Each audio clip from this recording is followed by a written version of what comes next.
The partner from Mexico City, the stranger dead in Nevada, and the man with the cauliflower ear. All added up to a corpse on a concrete floor. But I couldn't figure why until I found out there was one name above all that had to be remembered. From the pen of Raymond Chandler, outstanding author of crime fiction, comes his most famous character in The Adventures of Philip Marlowe.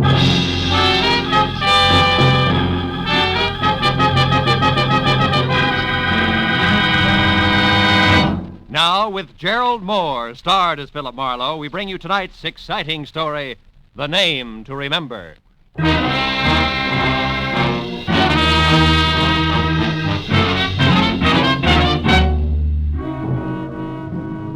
The big clock at the far end of the Beverly Room cocktail lounge with the opaque glass ice cubes where there should have been numbers said it was 20 after 5. That meant my new client, Eddie Millette, was late. So sitting at an uncomfortable mushroom for 2, I waited and worked on a long drink and stared down into the mirrored top of my table. I stopped staring when the reflection in the tabletop changed from red ceiling to gray Hamburg and pale blue eyes in an almost friendly face. I looked up to find easygoing Eddie Millette looking about as he had been a year ago. Dapper in draped flannel, carnation attached, and a thin smile on thinner lips. He sat down, took off his hat, and shook hands all in one quick motion. And I knew he was either in trouble, a hurry, or both. Marlowe, business. Business. You gotta find the nut who's been following me for the last couple of days. He's big. A lot of muscle under a T-shirt and a kind of jacket like the Dodgers wear when they're warming up, you know what I mean? I can't figure out what this bird's after. That bothers me. All the time he's lurking. What? Hanging around. Oh. And if I go for him, he runs. So what I want you to do is, you get next to him and the answer to this tag. Here. 50, 70, 80, $100. Enough, Phil? Enough. You know, Eddie, the law might do this for you for free. Yeah, for John Doe, they might. But Eddie Millette's another story, Marlowe. You know what I mean? Today I got a respectable business, war surplus. But the cops, they only remember me as a guy who once did time for being careless with other people's dough. Yeah. Besides, I'm in a hurry. My 2 partners, Lou Tripp and Ruth Dunn. She's also my girl. They're coming back to town tonight. I'd like to spend some time with both of them, without interruption. What do you mean, girl, Eddie? You and that pretty wife I've heard about split up? Yeah, I'm suing for divorce right now. Tina and I never should have been, Marlowe. Yeah, I need someone who's softer, more honest and understanding, know what I mean? Now take this here, Ruth. Can I help you, sir? Huh? Oh, yeah, scotch. No buzz. Make it a double. Very well, sir. This Ruth Marlowe, she's different. Good head for business, sweet kid at the same time. Like, for instance, the letter I got from her today. She and Lou were both in Mexico City. She's got all the dope on the deal we're working on, plus the fact she's worrying about me. That should bring us right back to T-shirt. Remember, where do I start, Eddie? That's the only place I know of, Marlowe. Yesterday, I kind of turned the tables on this guy, trailed him down to the corner of Wilshire and Western. But he got away in the middle of a lot of traffic, you know what I mean? In a car? Huh? Car. Oh, no, we were both walking. No. No, I figured from his bill and that T-shirt, he could work in one of these health clubs around here. You find out, then come to my place on Hoover before 8, huh? By the way, he's got black curly hair and one ear's all banged up, cauliflower-like. Right one. Anything else? No, Eddie, I'll see you. Know what I mean? Huh?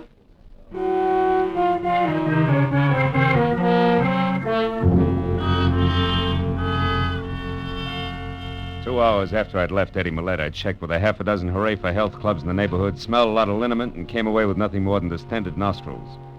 So at 7:30, I pointed my car toward 8400 North Hoover, in the hope that my client could give me something else to go on. The Millette home was well-groomed and sat sedately behind 50 rolling yards of carefully clipped hedge, and said the gardener must have gone to Barber's College.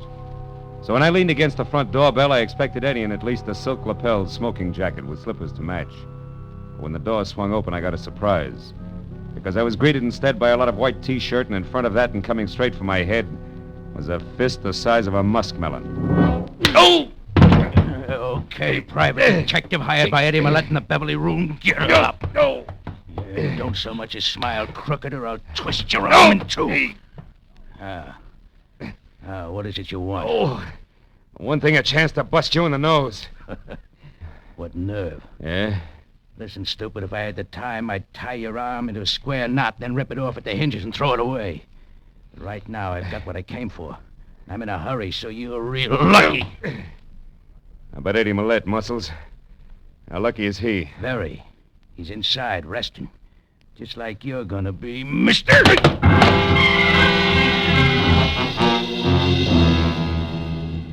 By the time I got back to my feet and had my right arm unscrewed to where I could reach across my chest to my shoulder holster, a T-shirt was gone. So I started into the house, and what I knew was going to be a slightly beat-up client. But when I turned on the lights and found nothing in the kitchen, bathroom, or bedroom, I began to worry a little more. I got to the den and saw that the drawers of a desk that were turned inside out, but there was still no Eddie. I opened a side door and started out for the patio, which ran along the front of the house. But then at the staccato report of high heels coming up the flagstone path that led to the front door, I stopped and waited. When the lady, who was a quiet face and quiet clothes, came to a halt in the open doorway, puzzled, and called Eddie's name out loud, I figured this had to be Ruth Dunn, girlfriend and partner out of Mexico City. So I walked back through the house to the living room. Eddie, it's Ruth. Eddie Millette, are you playing a game with me or... Why, who are you? What are you doing here? I'm Philip Marlowe, Miss Dunn. I was hired by your boyfriend because he was worried about a bunch of muscles in a T-shirt with curly black hair, a cauliflower ear, and a brain you could drop through the hole in a lifesaver. Mean anything to you? Well, no, it doesn't. But where's Eddie, Mr. Marlowe, and why is the front door open like this, and why are all the lights on? In that order, I don't know where Eddie is. Front door's open because that's where T-shirt and I played Ben, the private detective, and all the lights are on because I was looking for Eddie. But he's not here anyplace? The bedroom, the kitchen? So far, no. Come on in here, see if this desk in the den adds for you, maybe. Drawers have been slightly rearranged by a very heavy hand. Hey, incidentally, T-shirt was bragging about getting what he'd come for just as he collapsed me for the second time, so if you... Oh, the letters. They're gone. What letters? The ones I wrote to Eddie while I was on the road. He always kept them here in the bottom drawer. Were they business or pleasure? Well, business mostly, but I did talk of other things, too. Yeah, I know.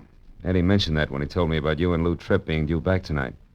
Oh, by the way, where is Tripp? Well, I don't know. He left me in Mexico City the day before yesterday and said he'd be here tonight at the latest. Oh, surely, Marlowe, you don't think that Lou had anything to do with this? Could be. Letters are part business. And part love.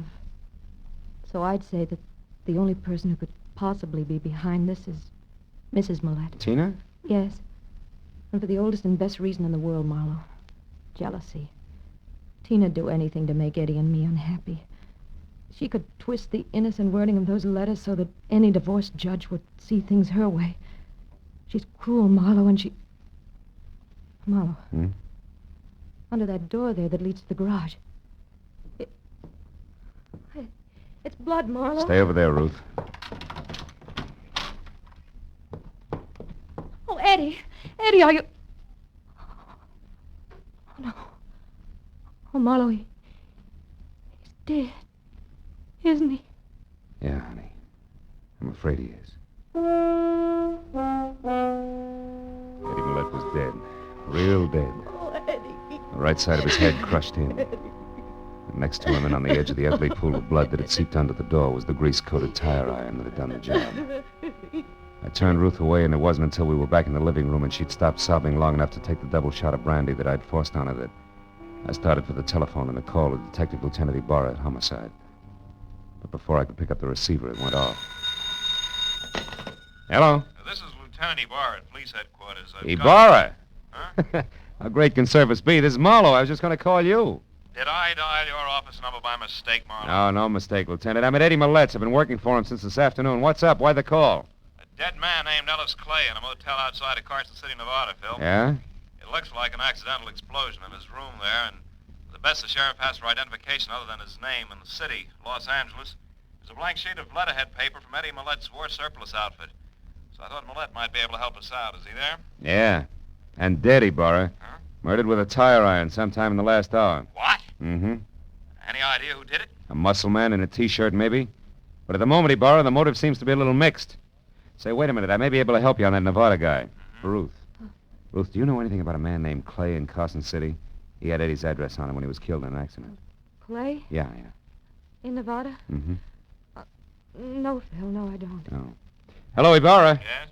The girl here, who was one of Eddie's partners, never heard of him. All right, but that's unimportant now. What I am interested in is Millette's death. What's the address out there? And why It's is it you take so 8400 long North Hoover. North what? Hoover, as in vacuum cleaner. But look, if it's all the same to you, Ibarra, I'd like to move, and I think if I do it fast enough, I've got an even chance of catching up with this T-shirt. Okay? Well, all right, Marlowe, but don't forget, we've got a couple of thousand policemen here in L.A., just in case you can't handle Yeah. this Goodbye, all alone. Ibarra. Ruth, honey, why don't you go over to your own place and try to take it easy, huh? When I talk to Ibarra again, I'll tell him where you can be found. All right, Phil. But where are you going? To the only place that adds now, Tina Millet's. You know where it is? Yeah, the Cameo house on Rexford Drive in Beverly Hills. Mm-hmm. Also, if it's any help, she drives a new cream-colored Nash. But Marlowe, be careful. Tina may be the one who hired that man in the T-shirt. Yeah, I know. And that, honey, is exactly what I'm banking on. I'll call you. After I got the vital statistics on where I could reach Ruth later on, I piled into my car and headed for Beverly Hills and the Cameo house, which was 6 stories of white stone and glass brick. Tina Millette managed to scrimp by with half of the top floor, and a couple of minutes later, when I got out of the all-mirror elevator, walked to her door, rang, and waited. I was wondering what kind of a reception I'd get. But when the door opened, I stopped wondering and started concentrating. You want something?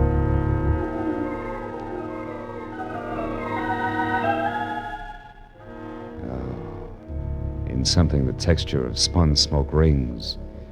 It stood 5 feet 6 inches over the threshold and must have weighed in at close to 120. With every inch a thing of beauty, and every pound just in the right place. I asked you if you wanted something. Do you? Mm-hmm. Yeah, the name's Philip Marlowe, Mrs. Millette. I'm a private detective your husband hired this afternoon. Now, why don't you let me in like a good little girl, huh? Because that's something I'm not.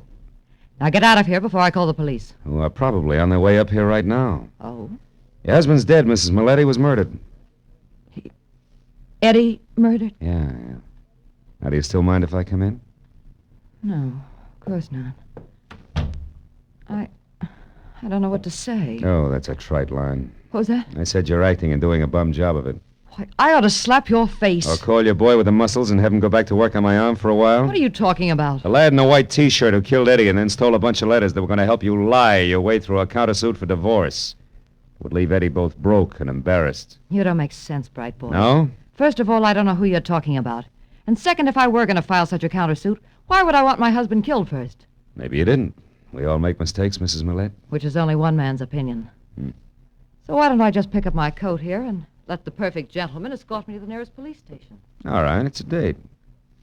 I see you bowl quite a bit, Tina. Good enough to win that cup there from the Maplewood Alleys on Wilshire near Weston. Eddie figured a health club, and I went right along. Never thought about the bowling alley near there, and Yes, Marlowe? You were saying something? Yes, I was, but the little gun in your hand made me lose my place. Marlowe, I don't believe that Eddie's dead. Nor do I believe that you work for him at all. For my money, you're just a not-so-smart boy who was hired by that hussy Ruth Dunn. She's going to need an army of private detectives before I get through, and I mean that. Now back up through those doors and get out onto the fire escape. While you do what? Well, I find out exactly what's going on. Now get out there. It's 6 long floors to the ground, Marlowe. And I hope with the first step you take that you trip, fall all the way, and break your neck. Goodbye, private detective.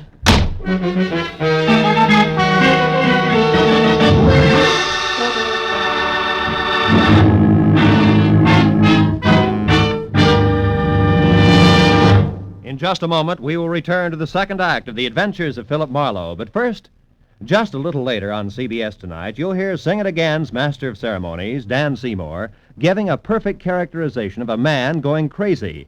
The reason? Well, Dan's got the biggest, hottest news in the history of quiz shows ready for announcement right after someone knocks off tonight's $20,500 Phantom Voice mystery.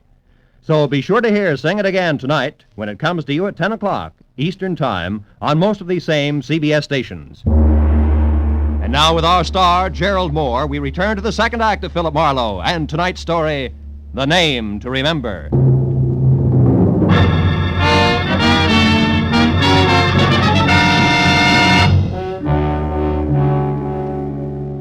When Tina Millette prodded me out onto the fire escape through a pair of French doors, slammed them shut, and snapped the lock, there was a cold look in her smoky eyes and an unwavering potential about the snub-nosed gun clenched in her hand and pointed straight at my belt buckle that melted all the gambler out of me fast. So I watched quietly as she backed across the room to the hall door and out. I knew my chances of climbing down 6 flights of iron fire escape in time to head her off was an idiot's dream. So, kicked the panel out of one of the doors, reached through and finally got it unlocked. And I went back inside to the phone. Since the vixen was on the prowl with a gun in her fist, I figured the least I could do was pass the word along. Hello? Ruth, this is Marlowe. Oh, Phil. Have you found the letters? Not yet, but never mind that now. You got something more important to worry about because your guess on Eddie's ex-wife, Tina, was right on the button. You mean she's the one who's really after the letters? Yeah, that muscle man in the T-shirt is just doing her heavy work for her. And I've got a good idea that he's connected with the Maplewood bowling alley on Wilshire. Where are you now, Phil? In Tina's apartment, alone. I just lost a small debate with her. And get this, Ruth. She hates you, and she's the type who hates hard. Yeah. When she left here, she had a gun, and the chances are at least 50-50 that she's coming your way. So keep your doors locked and stay away from windows, savvy? Yeah, okay, Phil. Oh, one more thing before I shove off. Has Millette's partner, Lou Tripp, shown yet? No, at least he hasn't called me. Uh-huh. But where are you going, Phil? That bowling alley on Wilshire. Only this time I'm swinging first.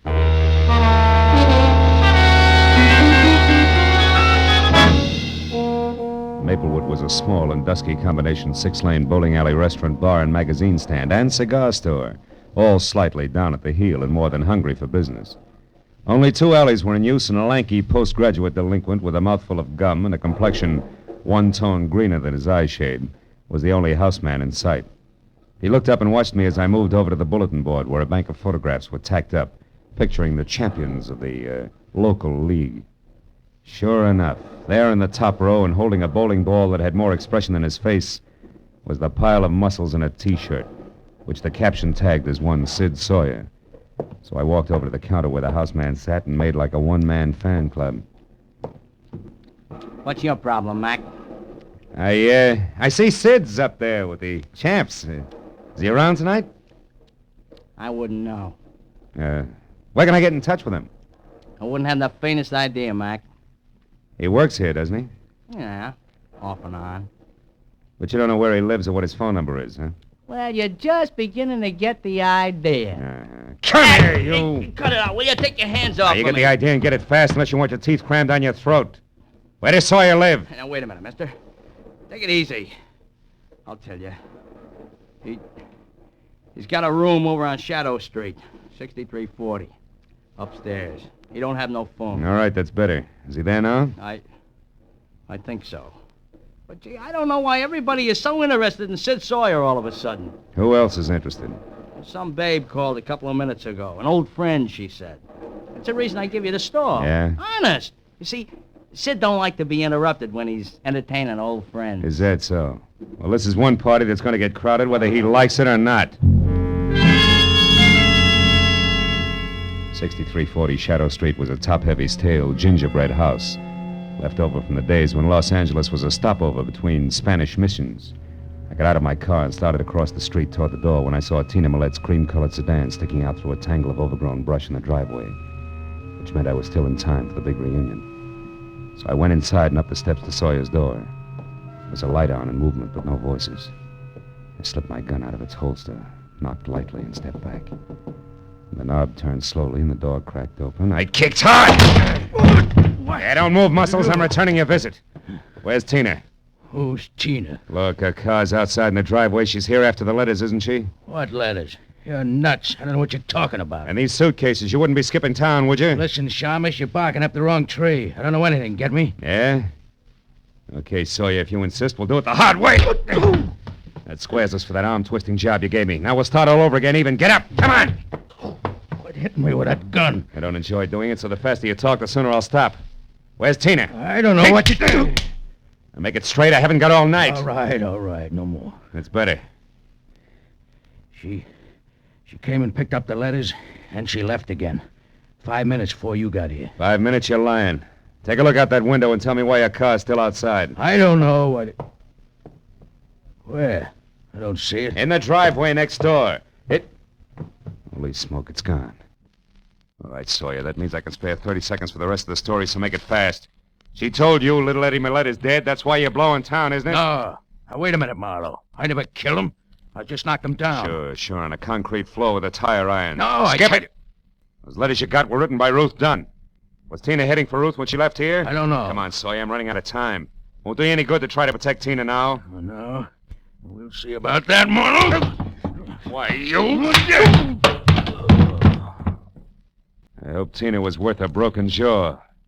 Good night, muscles. I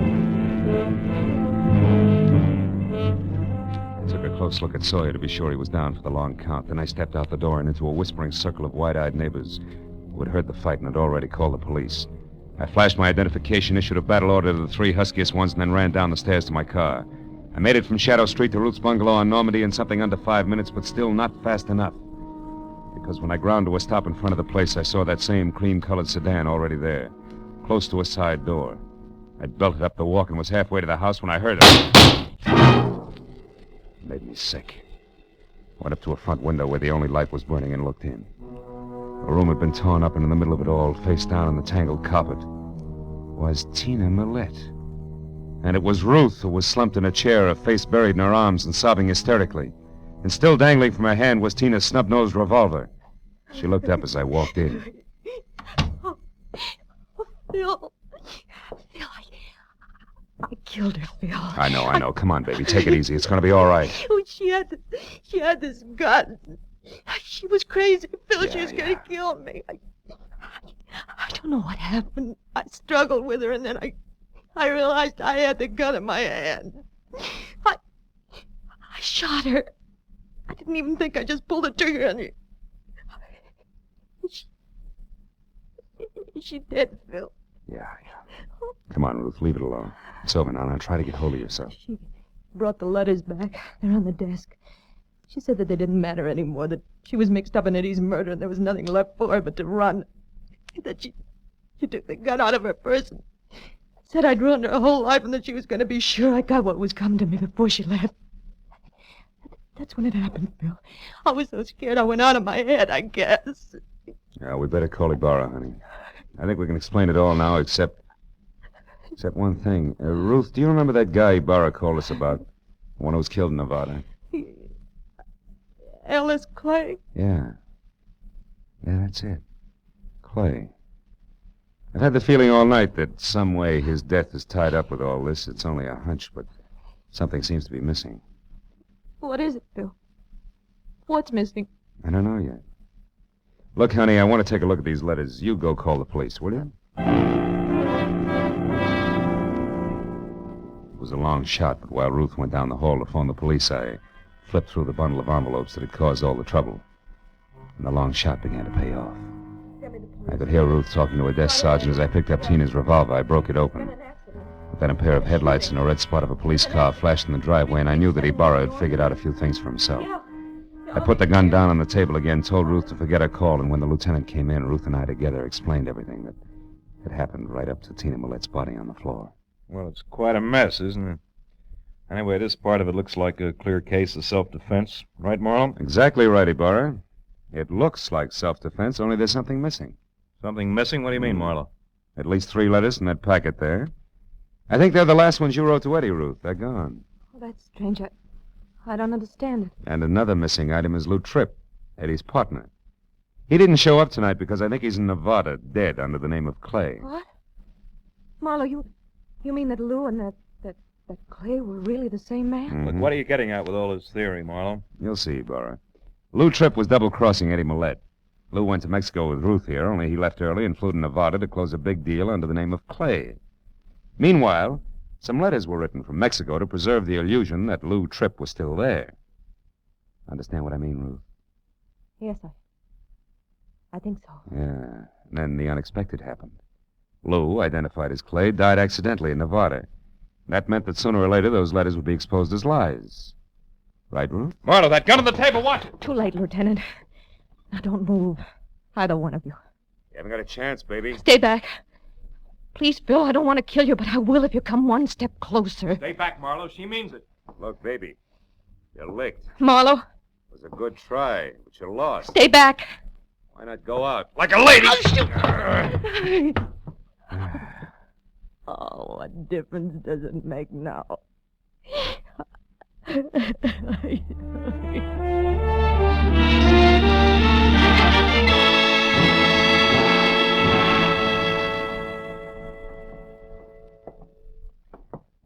when she cracked, she really went to pieces and told the whole story. Yeah?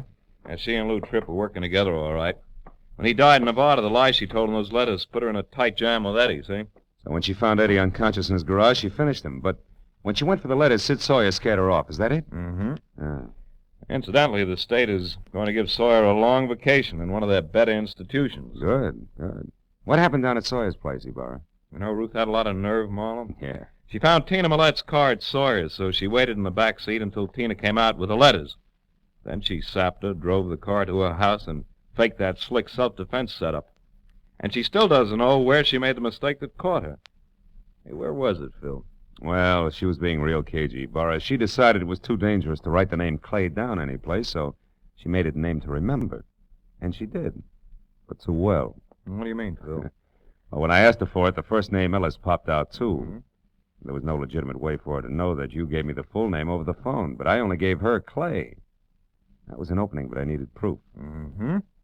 So you needled her until she made a break. Then you walked into the gun she'd grabbed. You take some long chances, Phil. Oh, I'll do anything to see justice prevail, Ibarra. I smell a rat. You should. I emptied the gun. When she was phoning. Good night, Phil. Good morning, Ibarra.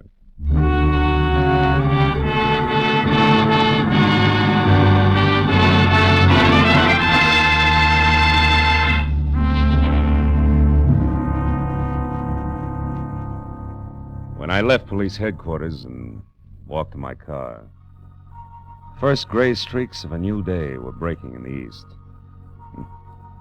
Should have given me a lift, but it didn't. And now it was time for me to go home and go to bed, but instead I sat in my car with the door open and smoked a cigarette while I watched the dawn come up. I couldn't help thinking what an odd trick nature plays on us. Some of her most beautiful creatures are her most deadly. For instance, Ruth. How soft and sweet and lovely she was. And how hard she could swing a tire iron.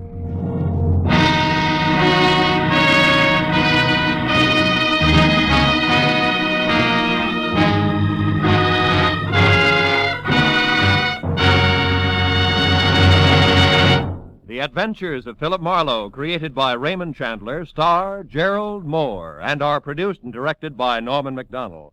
Script is by Mel Donnelly, Robert Mitchell, and Gene Levitt. Featured in the cast were Gene Bates, Paul Frees, Yvonne Patey, Jack Moyles, and Jerry Hausner. Detective Lieutenant Ibarra is played by Jeff Corey. The special music is by Richard Orant. Be sure and be with us again next week when Philip Marlowe says... It was hot and still, an August night in the middle of April. But that didn't matter to the striptease dancer in the golden mask, because murder made her blood run cold the night the heat wave struck.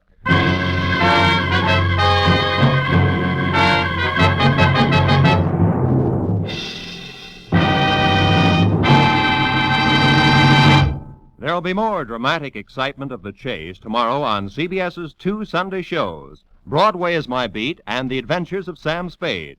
Broadway is My Beat brings you The Adventures of Danny Clover, whose beat is the Great White Way and whose cases involve a vast, strange assortment of Broadway characters.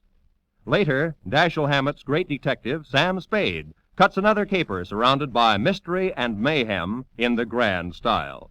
The Adventures of Sam Spade and Broadway is My Beat are regular Sunday features on most of these same CBS stations. This is Roy Rowan speaking. Now, stay tuned for Gangbusters, which follows immediately on most of these stations.